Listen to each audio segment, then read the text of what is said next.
Chapter 2. After James Henry Trotter had been living with his aunts for 3 whole years, there came a morning when something rather peculiar happened to him, and this thing, which, as I say, was only rather peculiar, soon caused a second thing to happen which was very peculiar, and then the very peculiar thing on its own turn caused a really fascinatingly peculiar thing to occur. It all started on a blazing hot day in the middle of summer. Aunt Sponge, Aunt Spiker and James were all out in the garden. James had been put to work as usual. This time he was chopping wood for the kitchen stove. Aunt Sponge and Aunt Spiker were sitting comfortably in deck chairs nearby, sipping tall glasses of fizzy lemonade and watching him to see that he didn't stop work for one moment. Aunt Sponge was enormously fat and very short.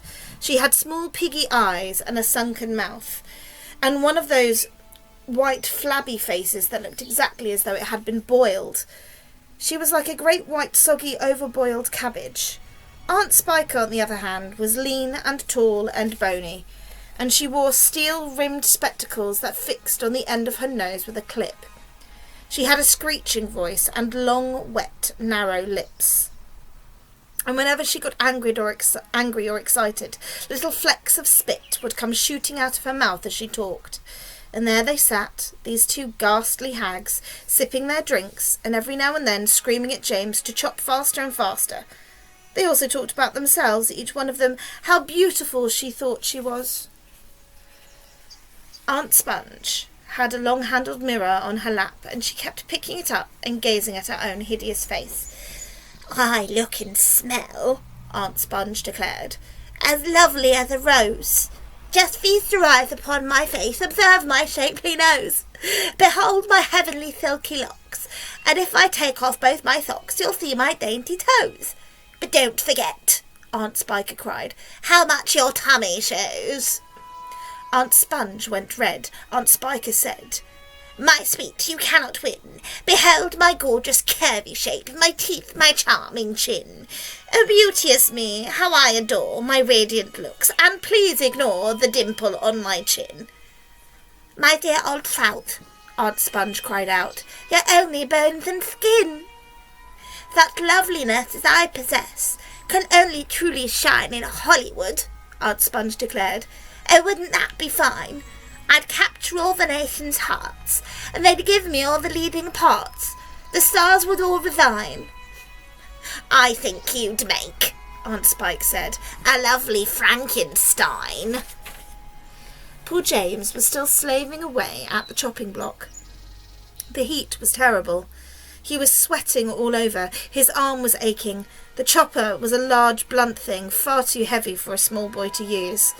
And as he worked, James began thinking about all the other children in the world and what they might be doing at this moment.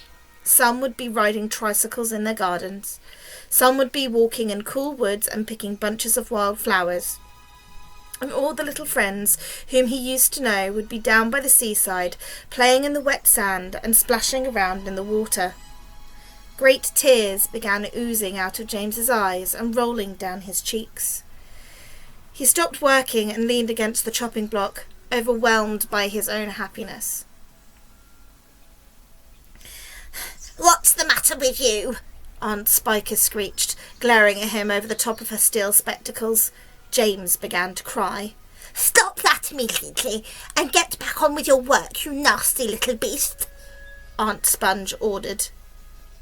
"Oh, Auntie Sponge," James cried out, "and Auntie Spiker, couldn't we all, please, just for once go down to the seaside on the bus? It isn't very far, and I feel so hot and awful and lonely." "Why, you lazy good-for-nothing brute," Aunt Spiker shouted. "Beat him!" cried Aunt Sponge. "I certainly will," Aunt Spiker snapped. She glared at James, and James looked back at her with large frightened eyes.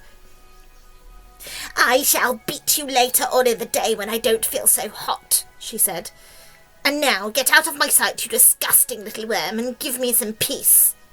James turned and ran. He ran off as fast as he could to the far end of the garden, and hid himself behind that clump of dirty old laurel bushes that we mentioned earlier on.